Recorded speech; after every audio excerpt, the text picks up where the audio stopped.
weight loss is hard and it sucks, and to have your community turn on you like that because you want to better yourself.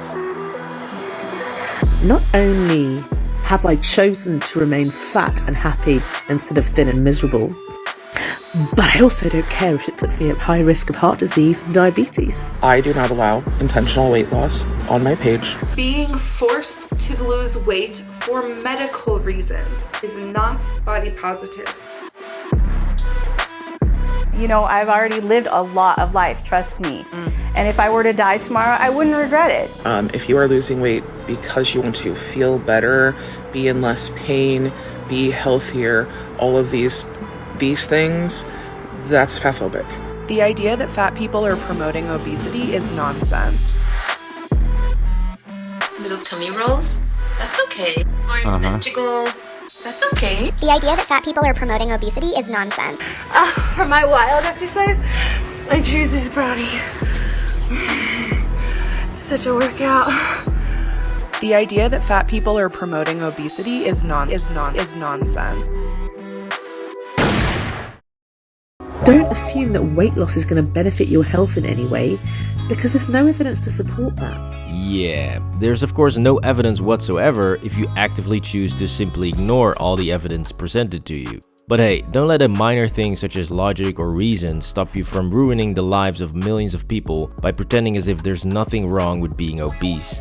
Now remember, what I've just shown you is only the very tip of the insanity iceberg that is body positivity and fat acceptance on social media, and is being super destructive, especially for people that are actually living a real and unfiltered fat life. Society should love you no matter what, blah blah blah, but they like to gloss over the fact that being overweight will kill you. But ultimately, I started developing problems with my lower tummy because it had a lot of loose skin, a lot of fat, and underneath I started developing infections. Yes, I am unhappy with my fat body. I was and am in pain. Like my feet hurt, my lower back hurts. When I was 20 pounds heavier, my knees hurt. I just want to get this out because no one ever talks about this. I don't see fat people being like, this fucking sucks, bro. Man, I got up to like 305 pounds. And that's a lot, man. It takes a toll on your body. And so now before we dive into this giant pile of that is called body positivity, I will state that like most movements, the body positivity movement actually did start out as a very good thing before social media came along and totally destroyed it. What was initially meant as a movement of inclusion of marginalized bodies has now become the very definition of a toxic cult. And what has happened is any plus-size person who's ever lost weight in this space has been viciously attacked by this community. I do not believe that obesity is a medical condition. So body positivity and the fat acceptance movement was supposed to be all inclusive, you know, they're supposed to be like these loving people, but I'm being kicked out of it. Going through, I looked a little bit happier than I am now when life is supposed to be good, but I'm destroying myself by eating myself to death. The body positivity community is now so toxic that even fat people are being excluded. I mean, just think about how f***ed up that is. And it doesn't even end there, because they are also actively attacking fat people that are pointing out the flaws in the movement, and they are terrorizing their own members when they decide to lose weight, even when they do so for serious medical reasons. I am asking you to think critically about how your participation in diet culture may be harmful to other people. I'm not body positive. Carissa's saying I'm not body positive because I'm on Weight Watchers. Because I'm having health issues and I'm trying to lose weight, that's not body positive? Yeah, the only thing she got right here is the line harmful to other people, because that's exactly what she's doing. I mean, Jesus Christ, man, the irony of telling people to not lose weight even when they are struggling with serious health issues, and then say that those people are actually causing harm to others for trying to lose weight and save themselves. This is absolute madness, and it's everything that is wrong with social media, and more precisely what's wrong with TikTok, because this seems to be really flourishing over there. If you're on TikTok and are struggling with weight loss or self-confidence about your body, chances are you are getting bombarded with body positivity content, and even more dangerously, positive reinforcement on your bad eating habits, on gaining weight, and on adopting an overall unhealthy lifestyle. which has ended up hurting millions of people and is seriously messing with teenagers' minds. So personally, I experienced a lot of praise for being fat, for being overweight and embracing myself, but I personally wasn't happy. I don't enjoy being this size. I don't enjoy being overweight. It became so confusing because on a daily basis, literally like an hourly basis, I was receiving so much positive feedback. You're amazing, you're this, you're that. But it didn't sit right with me, and it made it like doubly difficult for me to recognize that what I was doing was not helping me. So clearly this new form of body positivity has become a toxic nightmare, heavily focusing on denying medical facts and promoting obesity. So if you think that this is actually hurting a lot of people, then drop a like and comment on the video to help show more people what's actually going on. Now, one more thing that we need to discuss when we're talking about body positivity and fat activism is defining what being fat actually is.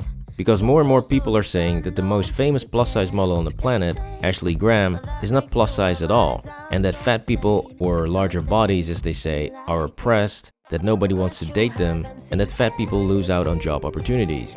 But is that really what's going on here? Because the last time I checked, Tess is the most successful artist at the moment, and I'm pretty sure she got there while being very, very overweight. So what's going on here, and what is it to be fat?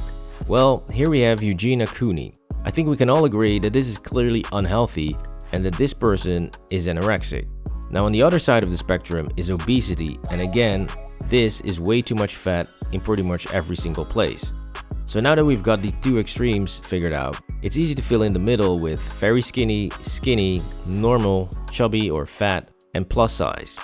Now between normal and obese, you can literally find tens of millions of sexy and successful people that almost everybody would want to work with, date, meet, hang out with. So where is the oppression actually happening? Well, it's simple. Ironically, all those angry fat people that are saying that not all fat people are the same and not all fat people are lazy or unhealthy, they are completely missing their own point. Because yes, it's true, not all fat people are the same. Take these three fat girls for instance. One of these clearly looks more healthy, more positive, and more dateable. And that's not because she's skinny, it's because of her skin, her facial structure, her hair, her attitude, and her energy. So all of those play a far more important role than just the number on the scale, as long as you're not obese. Because people like Tess, Lizzo, and hundreds of fat influencers are always saying, I'm healthy, I have no mobility issues, my tests show no diabetes or any blood problems. Well, there are two reasons for this. One, it's social media, so obviously many people are just lying to you. We've seen plenty of fake vegans, fake rich kids, and even fake terminally ill kids. So yeah, don't be surprised if the majority of these fat activists are simply lying about their actual health problems to keep their community and to build a bigger platform that is also providing them with millions of dollars. So clearly, there's a major incentive to lie here. However, for the ones that are telling the truth and are not suffering from any disease or symptoms, and thus have perfect test results, for those, there's a very simple explanation. Now here's the problem with having a fatty liver. The symptoms don't occur right away. They take many years because the fat can then obstruct certain things in the liver, like the mitochondria, that then lead to inflammation, that then leads to insulin resistance, and then more insulin, more fat, and then scar tissue.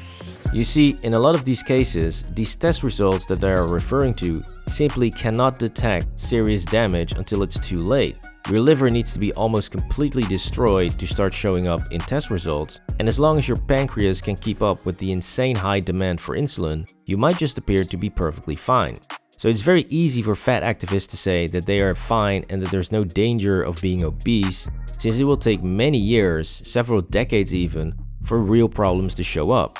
Especially if you are still in your early teens, then you might not experience any health problems until you're in your late 30s or 40s.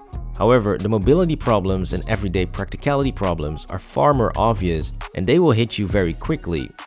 So it's very strange to me that they are pretending as if there are no problems with being extremely fat or morbidly obese, since we can all tell that if you had to walk around with a 20 or 30 pound backpack all day, your life will be hell. And when you hear someone say this type of in their 30s. You know, I've already lived a lot of life, trust me.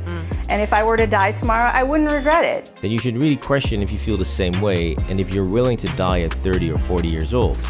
You see, there's nothing wrong with being a bit chubby or a bit outside of the spectrum of what is defined as being in shape, but there's a huge problem with being 50, 100 or 150 pounds overweight and pretending as if health problems are just some marketing trick.